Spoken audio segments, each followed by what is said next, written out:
गुरुर्ब्रह्मा गुरुर्विष्णुः गुरुर्देवो महेश्वरः गुरुः साक्षात् परं ब्रह्म तस्मै श्री गुरवे नमः। तस्मै श्री गुरवे नमः। पंजाबियों के नाम है, उसमें भी समझ में नहीं आता। रमेश वेट सुरेश, अब रमेश कौन है, सुरेश कौन है, स्त्री कौन है, पुरुष कौन है, और फिर पता चलता है कि रमेश कौर, कौर होगी तो कन्या हो गई और होगी तो पुरुष हो गई। तो उस अंग्रेजी लड़की होगी या लड़का होगा, पत्र आया। पत्र में ये था, पहले भगवान बना कि पहले काल बना? गॉड इज फर्स्ट और टाइम इज फर्स्ट? बताओ। तो उसको उत्तर लिखा कि देखो, keep God and time pending for some time. सबसे पहले तुम थे, जब तक तुम नहीं होगे तब तक के भगवान के बारे में प्रश्न कौन पूछेगा, और जब तक तुम नहीं होगे तब तक के काल के बारे में प्रश्न कौन होगा। देखो, जब हमारे सभी विचारों की प्रक्रिया में मैं का महात्म्य बढ़ जाता है, तब समझ लेना हम अब निम्न स्तर से हट करके उच्च स्तर की साधना में लगे हुए हैं। निम्न स्तर उच्च स्तर की साधना क्या है? जो साधना में प्रकृति का महात्म्य है वो आवश्यक है, लेकिन वो सब कुछ नहीं है। असली हमारी साधना है अपने स्वरूप को पहचानना, और यह अपने स्वरूप की पहचान की जो बात है, ये है राज विद्या राजगुह्यम। अन्यथा ये जगत ऐसा है, वो जगत वैसा है, इसका कोई अंत नहीं है। तो यह सभी विद्याओं का जो राजा है, आत्मज्ञान, अपने स्वरूप की पहचान, यह ज्ञान मैं तुमको बताने जा रहा हूं। और ये ज्ञान कहता है पवित्रम। पवित्र माने, इसकी जो परिभाषा आती है निरुक्त में, पवे भया त्रायते। पवि माने इंद्र का जो वज्र है उसको पवि कहते हैं, कि जो इंद्र के वज्र के भय से भी जो हमको छुड़ा सकती है, वह ये ज्ञान है।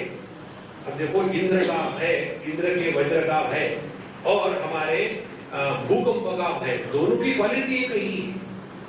तो अपने जीवन से भय की यदि मुक्ति पानी है, भय को निकाल देना है, तो उसके लिए एक ही है, और वो है अपने स्वरूप को पहचाने। तो पवित्रम, इससे बढ़कर के और हमको कोई जीवन में भय से मुक्ति नहीं दिला सकता। बाकी कितना भी विचार करते रहो आप, उससे कुछ नहीं होने वाला। चाहे आपके पास ग्रीन कार्ड हो या रेड कार्ड हो। हमारे गुजरात में काफी लोगों के पास ग्रीन कार्ड है। जब हम थे, कई लोगों को कहा कि हमारे पास ग्रीन कार्ड है, हम सोच रहे हम अमेरिका माइग्रेट हो जाएंगे। हमने कहा वहां पहुंच जाओ, और वहां भी आ गया तो फिर हम सोचेंगे। हमने कहा आपको सोचने का टाइम कहाँ रहेगा, तब आप और ऊपर माइग्रेट हो गए बिना कार्ड के। तो ये जो डर है, उससे बचने के लिए यही आत्मज्ञान एकमात्र कुंजी है। और उत्तमम, उत्तमम माने इससे बढ़कर के और कोई भी वस्तु जगत में नहीं है। आगे कहते हैं, ये जो ज्ञान है इतना उत्तम है, तो ये ज्ञान हमको मरने के बाद मिलेगा, या शास्त्रों का अध्ययन करने के बाद मिलेगा, या कोई हमको शक्तिपात कराएगा तब मिलेगा। अभी हम कहीं गए थे, तो एक किसने हमको पूछा, शायद अहमदाबाद की बात है, एक सज्जन आए, वयस्क थे, वडील थे, गुजराती से वडील, तो वडील थे और काफी पढ़े लिखे थे, शास्त्रों का उनका अध्ययन जबरदस्त।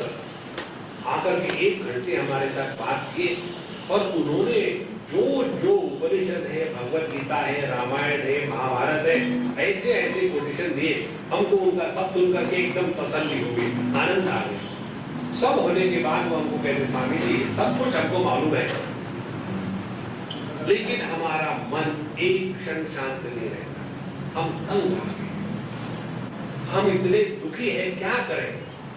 आप हमको किसी भी प्रश्न के बारे में पूछो, उसकी समस्या हम बताते हैं आपको। लेकिन यहां तक कि हमारा मन का सवाल है, वो दुखी है और बहुत ही फ्रस्ट्रेटेड है, इसका कारण क्या है? हमने कहा प्रभु आपकी कथा और भगवान वेदव्यास की कथा एक जैसी। बोले कैसे? हमने कहा भगवान वेदव्यास जी ने चारों वेदों का संकलन किया, उसके पश्चात उन्होंने 17 पुराण लिखे और ये पुराण इत्यादि लिखने के बाद भी बद्रीनाथ में सरस्वती नदी के किनारे घूम रहे थे परेशान होकर। नारद जी वहां पहुंच जाते और वो नारद जी से प्रश्न पूछते हैं कि मैंने इतना सारा किया फिर भी मन में शांति नहीं है, तो क्या कारण हो सकता है? तो उनको उपदेश दिया गया था कि तुमने सब कुछ किया है, लेकिन भगवान के गुण को जैसा गाना चाहिए वैसे भगवान के गुण कीर्तन को, नाम की महिमा को नहीं गाया। उसके बाद उन्होंने भागवत महापुराण लिखा, तब जाकर के उनको हमेशा के लिए उस शांति की प्राप्त हो गई। हमने कहा आप भले वेदव्यास हो, मैं भले नारद ना हूं, लेकिन उत्तर वही दूंगा। अभी उनको पूछा बताओ आपका मंत्र क्या है, किस मंत्र का जप करते हैं? सामने हमने कभी मंत्र का जप किया ही नहीं। हमने कहा आपने भी भगवान का नाम लिया है, भजन कीर्तन गाया है, पर वो हम कभी करते ही नहीं। हमने कहा आप सब कुछ किए, लेकिन जो करना चाहिए वही नहीं किया। जब तक अपने जीवन में भगवान के नाम का रस जागृत नहीं होता, तब तक के शास्त्रों के अध्ययन का बोझ सर पर रहता है। और जब तक के शास्त्रों के अध्ययन का बोझा सर पर रहेगा, तब तक के शांति नहीं मिलती। शास्त्रों के अध्ययन का बोझा क्या है? बोझा ये है, लोग मेरे ज्ञान का फायदा नहीं उठाते, लोगों को जिंदा रहने दो, क्यों परेशान कर रहे हो आपके ज्ञान से? इसीलिए हमने कहा कि प्रभु अब आप इधर उधर की बातें छोड़ करके हम जो बताते हैं उसको यदि आप करो 3 दिन, मैं यहां 4 दिन हूं, आप 3 दिन करो और फिर मुझे आके बताओ। बोले ठीक है। फिर हमने कहा कि आप ऐसे करो, आप हरि ओम का जप करो, और हमने उनको जप करने की प्रक्रिया बता दी, इस प्रकार से जप करो और 3 दिन के बाद आना। जब 3 दिन के बाद हमको आके मिले, इनका चेहरा इतना प्रफुल्ल था, मस्त थे, और इतने 80-80 साल के बूढ़े जब वो पहली बार मिले तो ऐसे फ्रस्ट्रेटेड ऐसे करते थे। और जब तीसरे दिन जब मिले, आकर के जवान के आकर के हमको सबके सामने ऐसा कस के स्वामी जी मजा आ गया, ये मुझे आज तक किसी ने नहीं बताया। हमने कहा आपने सुना कब? कितने साधु संत आकर के बता जाते हैं, अरे भैया भगवान का नाम लो। हमको लगता है कि जिनको कुछ आता नहीं ना, वो अपने हाथ में माला पकड़वा देते हैं, और माला मालूम है चक्कर क्या है माला का? वो कभी खत्म नहीं होती। सीधी लाइन होगी तो खत्म होती, यहां से प्रारंभ हो गई यहां समाप्त हो गई। माला तो राउंड होती है ना, अब घूमते रहो खत्म ही नहीं होती आपकी। तो ऐसी बात नहीं है। इसीलिए प्रत्यक्ष अवगमम, इसको करके देखो इसी समय, इसी क्षण। ये कोई विश्वास रखने की बात नहीं है, ये आपकी स्वयं की अनुभूति होगी। प्रत्यक्ष अवगमम और धर्म्यम, और इसमें सभी धर्मों का सार आ गया है। एक जगह में श्लोक आता है, वेदे रामायणे चैव पुराणे भारते तथा आदावन्ते च मध्ये च हरिः सर्वत्र गीयते। सभी शास्त्रों का निचोड़ केवल इतना ही है कि उस परमात्मा का स्मरण अखंड बना रहे, यही हमारे जीवन का अंतिम धर्म है। बाकी के जो धर्म है ना, पति का धर्म, पत्नी का धर्म, एक दूसरे को परेशान करना, बच्चों का धर्म, ये तो छोटे मोटे धर्म है, इसका कोई मतलब नहीं है। असली जीवन का जो धर्म है वो परमात्मा का स्मरण अखंड बना रहे, तो यही धर्म है प्रत्यक्ष अवगमम धर्म्यम। और सबसे महत्व की बात, सुसुखम कर्तुम, और इसको करने में कोई भी किसी भी प्रकार का कष्ट नहीं है। अब देखो, आपको यदि कोई चीज याद करनी हो, समझो पुरुष सूक्त याद करना है, तो ओम सहस्त्र शीर्षा पुरुषः सहस्त्राक्ष सहस्त्रपाद तस्मात्, वो तस्मात् 4 बार आता है, फिर पता ही नहीं लगता ये पहला तस्मात् है कि दूसरा तस्मात् है कि तीसरा तस्मात् है कि चौथा तस्मात् है, और वहां एक लूप हो जाता है और वही के वही घूमते रहते, आगे जा ही नहीं रहे, भूल गए। ये ज्ञान ऐसा है अत्यंत सुसुखम कर्तुम, इसमें किसी प्रकार की याद रखने की बात नहीं है। ध्यान से सुनना, मन के माध्यम से प्रकृति और प्रकृति के कार्य को याद रखने के लिए प्रयत्न करने पड़ते हैं, और उसी मन के द्वारा अपने आप को पहचानने में प्रयत्न की जरूरी नहीं है। प्रयत्न में वृत्तियों का निर्माण होता है, जहां प्रयत्न का शैथिल्य हो गया वहां वृत्तियों का समापन हो गया, जहां वृत्तियों का समापन हो गया वहां परमात्मा की अनुभूति हो गई। और इसीलिए सुसुखम कर्तुम, अपने आप को पहचानने के लिए किसी भी प्रकार के कष्ट नहीं है। इसीलिए भैया यह जो वेदांत का ज्ञान है ना, इससे बढ़ करके और इससे आसान इस दुनिया में और कुछ नहीं है। जितनी साधना होती है ना, वो साधना केवल झाड़ू लगाने वाली है। इस अज्ञान के क्षेत्र में रह करके हमने अपने आप को जो देह मन बुद्धि इत्यादि मान के रखा है, उस मान का ही अपमान करना, यही साधना है और कुछ नहीं है। तो प्रत्यक्ष अवगमम धर्म्यम सुखम कर्तुम, और आखिरी बात अव्ययम, इसकी जो प्राप्ति है ये कभी नष्ट होने वाली नहीं है।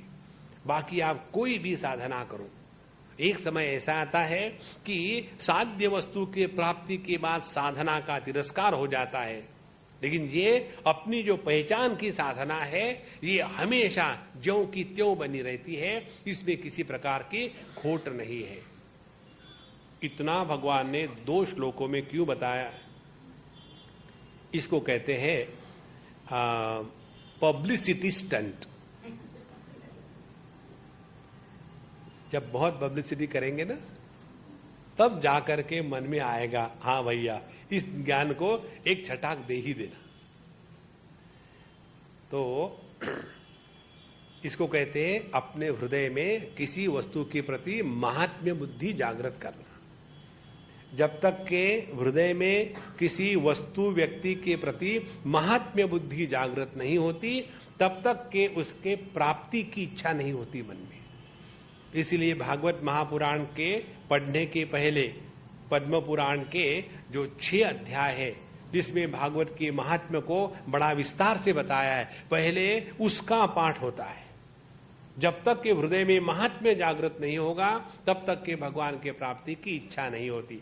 यहां भी इस ज्ञान को प्राप्त करने के लिए पहले भगवान ने इस ज्ञान का 8 प्रकार से महात्म्य हमको बताया है कि ये राज विद्या है, राजगुह्य है, पवित्र है, उत्तम है, प्रत्यक्ष अवगम है, धर्म्य है और सुसुखम कर्तुम है और अव्यय है।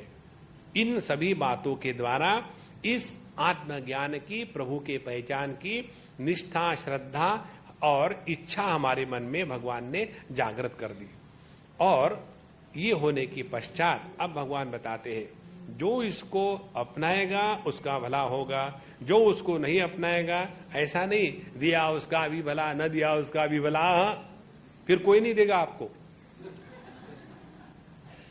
जो इस ज्ञान को अपनाएगा उसका तो भला होगा, और जो नहीं अपनाएगा उसका सत्यानाश होगा। अच्छा बात है बाबा, हम कर लेंगे। देखो, जो लातों के भूत है ना, वो बातों से नहीं मानते। इसीलिए अब तीसरे श्लोक में भगवान कहते हैं, अश्रद्धाना पुरुषाः धर्मस्यास्य परन्तप अप्राप्य मां निवर्तन्ते मृत्यु संसार वर्त्मनि।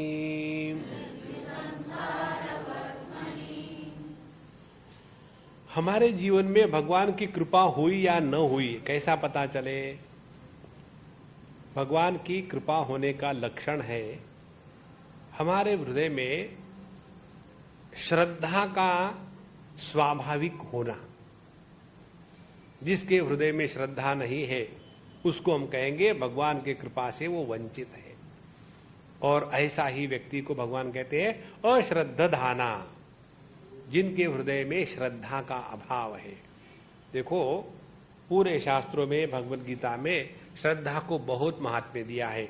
एक पूरा का पूरा अध्याय केवल श्रद्धा के लिए ही भगवान ने लगा दिया है, और उसमें भगवान ने ये बता दिया है कि यो ये श्रद्धा स एव सहा, 17वें अध्याय में ये सिद्धांत बता दिया है कि श्रद्धामयोयम पुरुषः जो ये श्रद्धा स एव सहा, हमारा अस्तित्व श्रद्धा के ही बल पर है।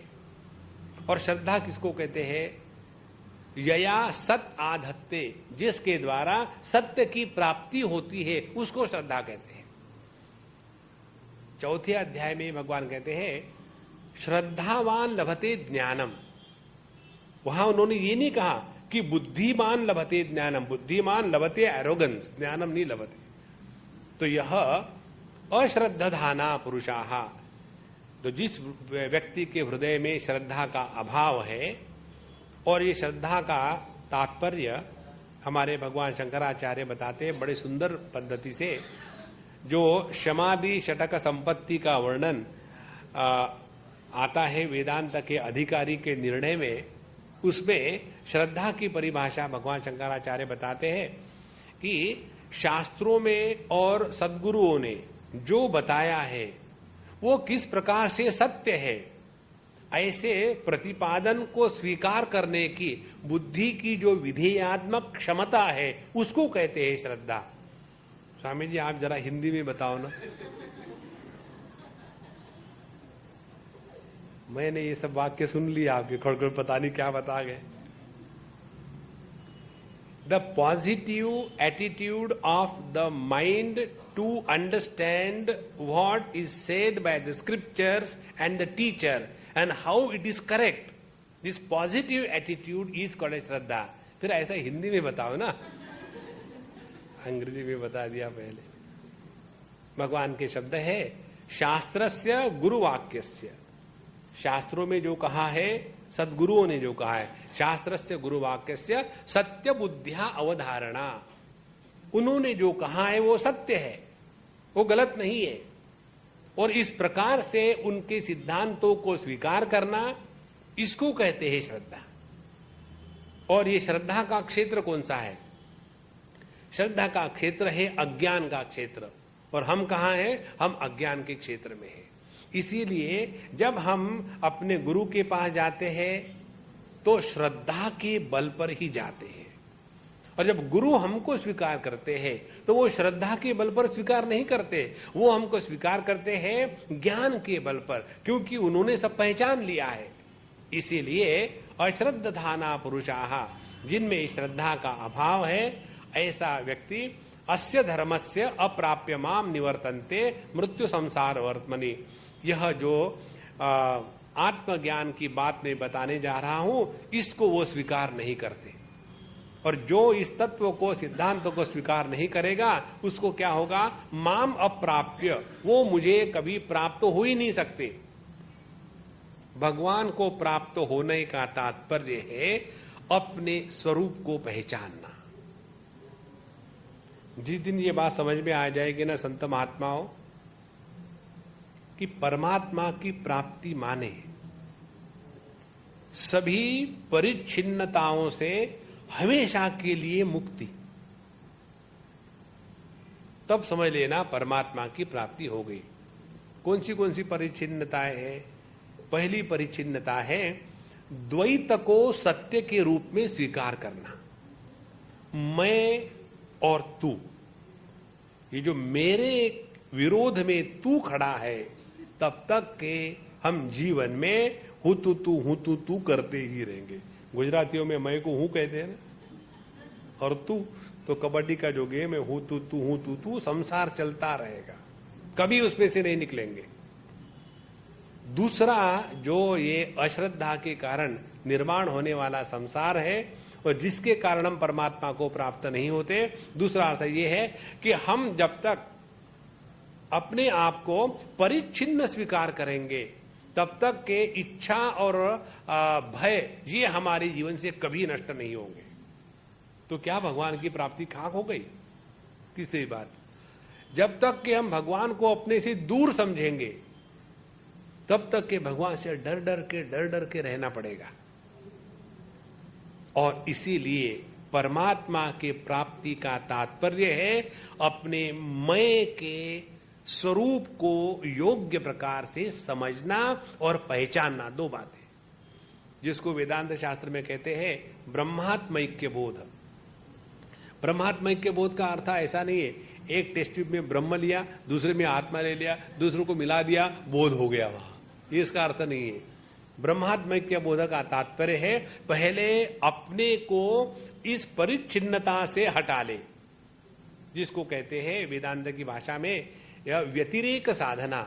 किस प्रकार से यह परिच्छिन्न देह, परिच्छिन्न प्राण, परिच्छिन्न मन, परिच्छिन्न बुद्धि, परिच्छिन्न चिदाभास और ये अज्ञान, ये मैं नहीं हूं बल्कि मैं इनका प्रकाशक हूं।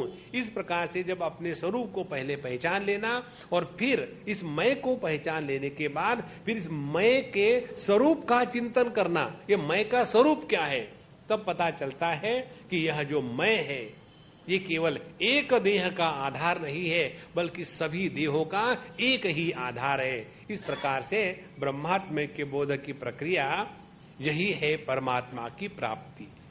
तो माम अप्राप्य अश्रद्धा के कारण ये व्यक्ति इस धर्म का, इस ज्ञान का जीवन में अनुष्ठान नहीं करते और इसीलिए मुझे प्राप्त नहीं होते। अच्छा, नहीं होगे तो नहीं होगे, क्या फर्क पड़ता है? अरे बाबा जी, मृत्यु संसार वर्तमनी निवर्तन्ते। फिर ये संसार के रास्ते पर भटकते हैं। संसार का रास्ता क्या है? द्वंद्व का प्रभाव। कभी सुख होगा, कभी दुख होगा, कभी आना होगा, कभी जाना होगा, कभी लाभ होगी, कभी हानि होगी। ये जीवन से कभी समाप्त नहीं होगा। और जब तक के इन द्वंद्वों का प्रभाव हमारे अंतःकरण पर चल रहा है तब तक के परमात्मा के प्राप्ति की कल्पना भी नहीं हो सकती। देखो, जिस दृष्टि से भगवान इस दुनिया को देखते हैं वो दृष्टि जब तक हमको प्राप्त नहीं होती तब तक के हमको भगवान के दर्शन नहीं हुए। भगवान के दर्शन का तात्पर्य है, भगवान के प्राप्ति का तात्पर्य है, भगवान की अनुभूति का तात्पर्य है। जो अनुभव भगवान को होता है वही अनुभव हमारा है। उदाहरण के लिए, जो अनुभव पानी को होता है समुद्र और तरंगों को देख करके, उसी प्रकार से जो अनुभव परमात्मा को, जीव जगत और ईश्वर इन तीनों को देख करके होगा, वो यदि हमारा अनुभव हुआ तब जाकर के हमको परमात्मा की प्राप्ति हुई। ये जो तीन प्रकार की जो दृष्टियां है, इन दृष्टियों के परिवर्तन को कहते हैं आध्यात्मिक साधना। पहली दृष्टि है सापेक्षता में रह करके एक दूसरे से झगड़ा करना। दूसरी दृष्टि है अपने सापेक्ष परिच्छिन्न अस्तित्व को परिपूर्ण ईश्वर के सामने समर्पित करने के लिए भक्ति की साधना करना। और तीसरी दृष्टि है परमात्मा के दृष्टि से सापेक्षता का क्या अर्थ है। ये तीन दृष्टियों की परिपूर्णता जब होगी तब जाकर के परमात्मा का दर्शन होगा। तो अप्राप्य माम निवर्तन्ते मृत्यु संसार वर्तमनी। और जिनको ये परमात्मा की दृष्टि प्राप्त नहीं होगी वो इस संसार में भटकते रहेंगे। मृत्यु का संसार यही है, इसमें ना तो हम मर सकते हैं ना तो जी सकते हैं। और सबसे बड़ा मृत्यु है यह भय। जब तक के मन में डर बना रहता है तब तक के जीवन में आनंद नहीं आता। डर डर के समझो आप हिटलर हो, समझने की क्या बात है स्वामी जी, हाय अच्छी बात, आप हिटलर हो और आपने अपने बच्चों को कहा बच्चों चलो अब हम लोग खेलते हैं, तो बच्चे आपके साथ खेल पाएंगे? पता नहीं, हम खेल तो रहे, ठीक से खेलो, पापा को गुस्सा आएगा। हाँ, अब हंसना है, कितने मिनट? 3 मिनट। है, बंद करो, बंद कर दिया। ये कोई लाइफ है? डर डर के जीना। तो मृत्यु का अर्थ यही है, जिसके जीवन में यह भय है वो मुर्दा ही है, उसका जीवन कहां है? इसीलिए मृत्यु संसार वर्तमनी, जिसको अपने जीवन से इस भय को निकाल देना है, उसके लिए इस आत्मज्ञान की बात है। हमारे स्वामी अखंडानंद जी के जीवन में आप सभी लोग जानते हो, जब उनको बताया गया था कि 19 साल की उम्र में उनको मरना है, उनके दादाजी ने उनकी कुंडली वगैरह बनाई थी, बड़े विद्वान ज्योतिषी थे, और जब इसे उनको बताया गया था तो उनके मन में मृत्यु का भय बहुत हो गया और वो भटकने लगे बाबाजियों के पास कि मुझे मृत्यु से बचाओ। और सभी संतों ने उनको यही बताया, मृत्यु से कोई किसी को नहीं बचा सकता, मृत्यु के भय से हम तुमको बचा सकते हैं। देखो, मृत्यु के कारण कोई दुखी नहीं होता, मृत्यु के भय के कारण दुखी होता है। नहीं स्वामी, दुखी होता है। कौन दुखी होता है? जो मरता नहीं वो दुखी होता है। जो मरा है वो तो मस्त पड़ा है, उसको क्या फर्क पड़ता है? जलाओ या मत जलाओ, हम सड़ेंगे, हमको क्या फर्क पड़ता है? देखो महाराज, मृत्यु को देख करके यदि मन में थोड़ा भी दुख होता है ना, तो हमारा वेदांत सब पानी में चला गया। एक बार की बात है, यहीं की, बंबई की, हम नाम नहीं बताएंगे।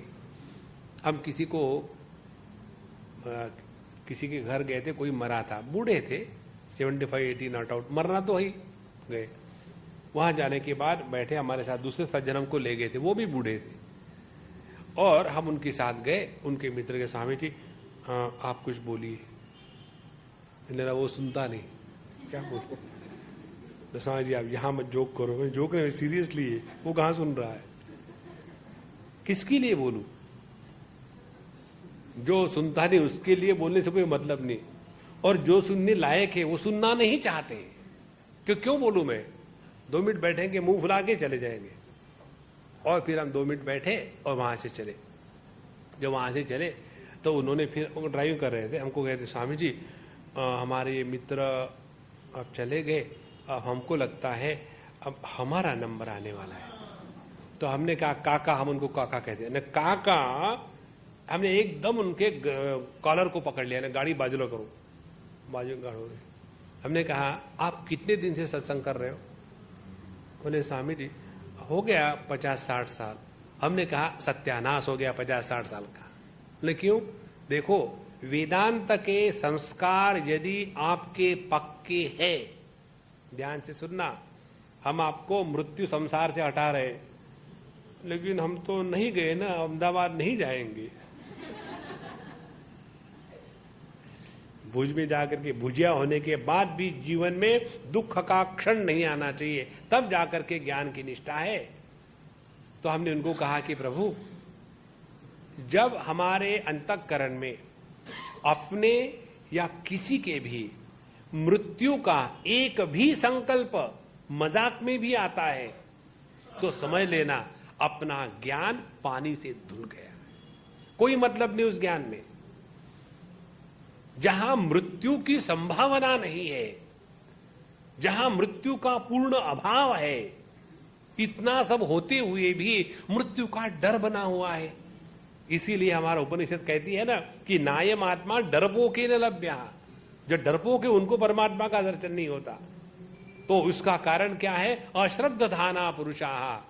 ना तो हमारा शास्त्रों के वचनों पर विश्वास है, ना तो साधु संतों जो बताते उस पर विश्वास है, ना तो अपने आप पर है, ना तो भगवान पर है। जो ऐसे अश्रद्धायुक्त पुरुष है, उनके जीवन में यह संसार हमेशा के लिए बना रहेगा। जब तक कि नचिकेता नहीं बनो, तब तक के तत्व का दर्शन नहीं होता। नचिकेत कौन है? जो मृत्यु को अपना दृश्य पदार्थ बनाता है, वो है नचिकेत। न चिकेत, न माने नहीं, ची माने चिपको, केतन माने मकान, जो किसी मकान को चिपकता नहीं है वो है नचिकेत। इस जगत में ऐसी एक भी वस्तु नहीं है जिसको लेकर के सुखी दुखी होने को हम जस्टिफाई कर सके। तो अश्रद्धाना पुरुषा धर्मस्यास्य परंतप अप्राप्य माम निवर्तन्ते मृत्यु संसार वर्तमनि। वही जगत पे सुख दुख के चक्कर में हमेशा पड़ा रहेगा, उसको कोई नहीं बचा सकता। देखो भैया, आप सभी लोग यहां पता नहीं कितने महात्माओं को सुन के रख दिए हो। अपने प्रेमपुरी में जितने महात्मा लोग आते हैं ना, उतने जगत के और किसी आश्रम में नहीं आते। और सभी दुनिया भर के महात्माओं को चुन चुन करके यहां लाया जाता है। अब महात्माओं को तो चुन चुन के ले आए महात्मा जी, लेकिन हम पर उसका क्या प्रभाव हुआ? हम तो असंगो हम असंगो हम असंगो हम पुनः पुनः, क्योंकि स्वरूप ही हमारा असंग है, इसीलिए किसी भी ज्ञान का स्पर्श हमको नहीं होता। इसीलिए सत्संग करने के बाद रोना धोना डरना ये सब निकाल डालो। अपने उपस्थिति मात्र से मुर्दे में भी जान आ जाए तब जाकर के ज्ञान की निष्ठा है। अन्यथा वो रो रहा है, हम भी रो रहे, तीसरा आकर के जुगलबंदी कर रहा है। अरे राम राम राम राम। किसके जीवन में कष्ट दुख हर एक के जीवन में आते हैं, ऐसे थोड़ी कि हमारे जीवन में आ गए। तो अश्रद्धाना पुरुषा धर्मस्यास्य परंतप, इस ज्ञान के धर्म का जिसने अनादर किया है वही व्यक्ति जीवन में दुखी रहेगा। अब वो ज्ञान क्या है महाराज, बहुत बड़ी भूमिका बांधी है। अब ये ज्ञान की बात बताते हैं। चौथा और पांचवा श्लोक, ये दो श्लोक जो है ये इस 9वें अध्याय की आत्मा है। इन दो श्लोकों को समझ लो तो बस आपने पूरी भगवत गीता का मध्य है 9वां अध्याय, और उस 9वें अध्याय का मध्य है ये दो श्लोक, और ये दो श्लोकों में जो है वो है आप। क्या कहते हैं भगवान? मया ततमिदं सर्वम जगदव्यक्तमूर्तिना मस्तानि सर्वभूतानि न चाहं तेष्वस्थितः न च मस्थानि भूतानि पश्य मे योगमैश्वरम् भूतभृन्न च भूतस्थः ममात्मा भूतभावनः।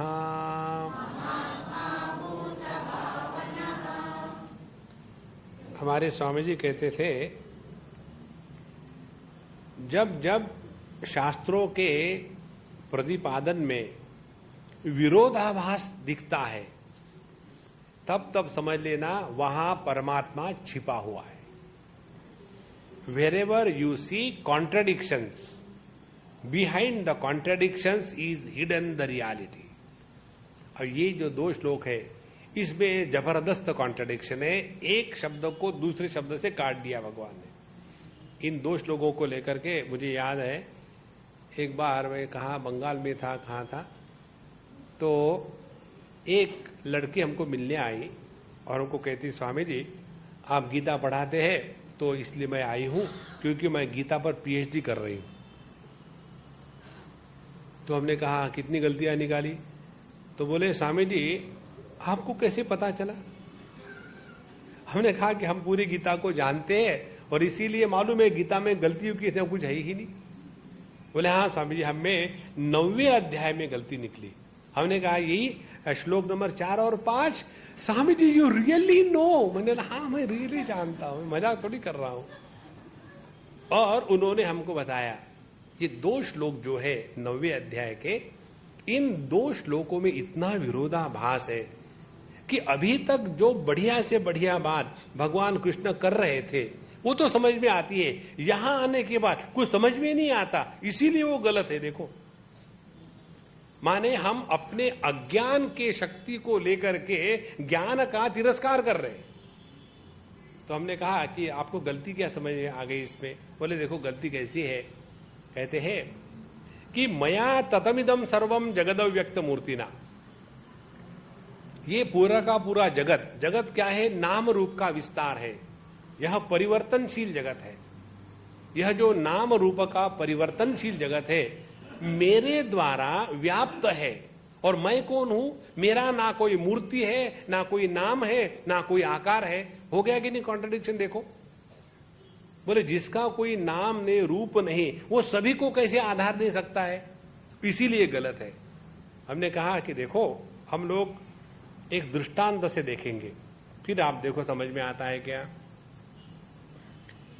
और हम उनको पूछा कि आप तो पढ़ी लिखी हो, तो जब हम मेटल्स के बारे में, धातुओं के बारे में पढ़ते हैं केमिस्ट्री में, समझो आपने सुवर्ण धातु के बारे में पढ़ा, तो उसमें कभी आपको मिला क्या कि उस सुवर्ण का आकार कैसा होता है?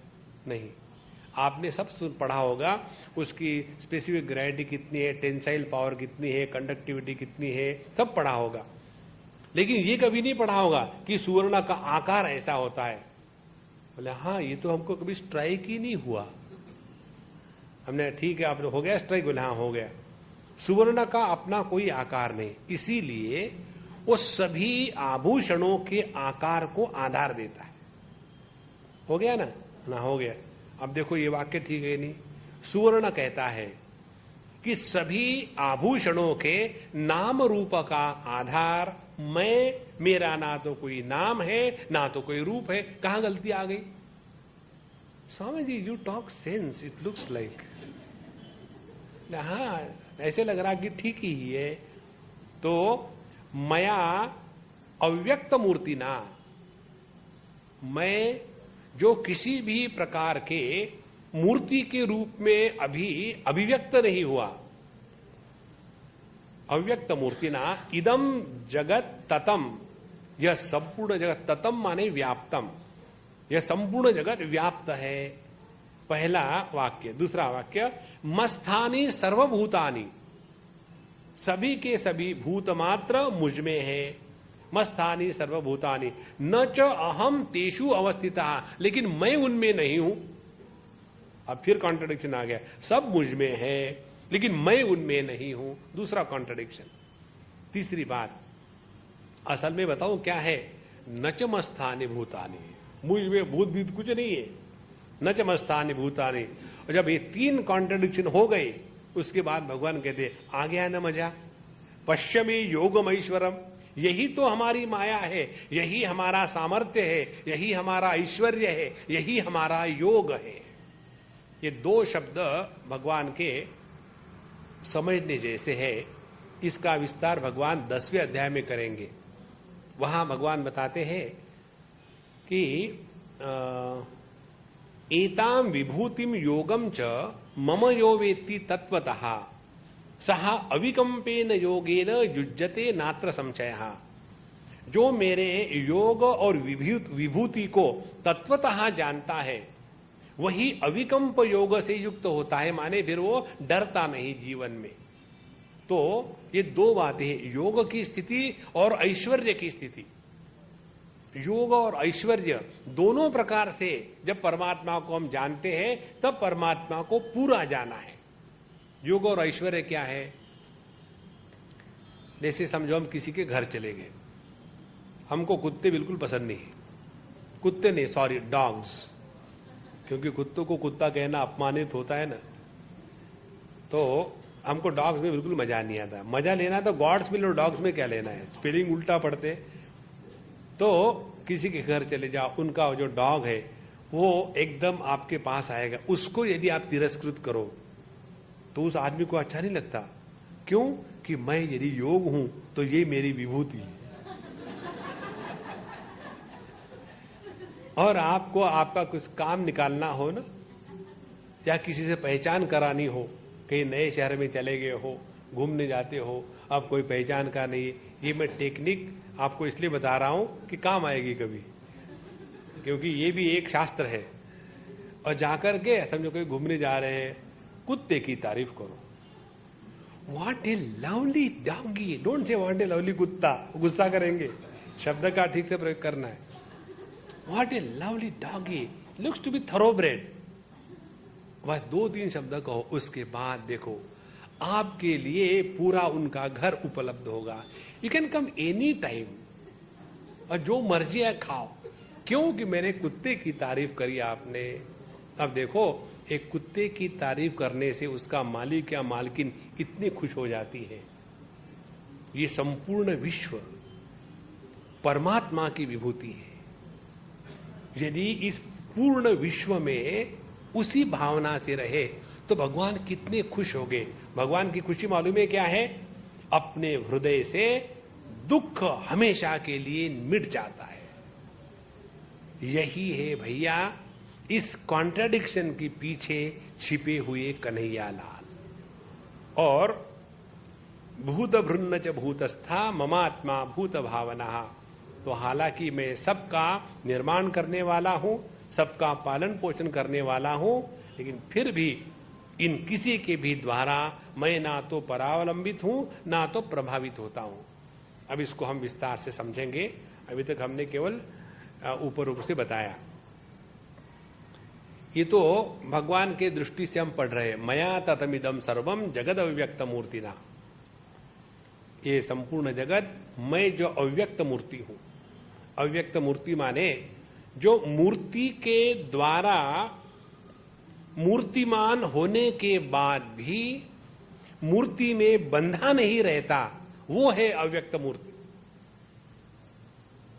अत्यतिष्ठत दशांगुलम, जैसे पुरुष सूक्त में आता है ना, सहस्त्र शीर्षा पुरुषा सहस्त्राक्ष सहस्त्रपाद। ऐसे नहीं समझना सहस्त्र शीर्षा भगवान के 1000 सर है, सहस्त्राक्ष अरे पर हेड एक ही आंखा, कैसे होगा? नॉर्मली 2 आंखें होनी चाहिए। तो वहां ऐसा गणित का अर्थ नहीं लगाना है। तो जो अव्यक्त मूर्ति है माने जो सभी मूर्तियों को आकार देने के बाद भी किसी आकार विशेष में बद्ध नहीं होता और आकार को आधार देने के बाद भी जिसका निराकार रूप कभी खंडित नहीं होता, वह है अव्यक्त मूर्ति और वो है मैं। अब ध्यान से सुनना, हम आपको और आपके पास ले जा रहे हैं। वो जो हमको किसने प्रश्न पूछा था ना, पहले भगवान बना कि पहले काल बना, तो हमने उसको लिखा पहले तुम हो। यदि मैं नहीं तो मेरी बीबी नहीं, यदि मैं नहीं तो मेरे बच्चे नहीं, यदि मैं नहीं तो मेरी प्रॉपर्टी नहीं, यदि मैं नहीं तो मेरा धर्म नहीं, यदि मैं नहीं तो मेरा इष्ट देवता नहीं, यदि मैं नहीं तो मेरी साधना नहीं, यदि मैं नहीं तो मेरा देश नहीं। ये सब का आधार केवल एक मैं है। इसी को तृतीया पुरुष एक वचन में भगवान ने पैसिव वॉइस में कहा, मया ततमिदम सर्वम। ये संपूर्ण जगत केवल इस मैं के द्वारा व्याप्त है। अब देखो इस मैं का क्या आकार है। जब मैं कहता हूं मैं मोटा हूं तो उस मैं का अर्थ हो गया देह। जब मैं कहता हूं मैं भूखा हूं तो मैं का अर्थ हो गया प्राण।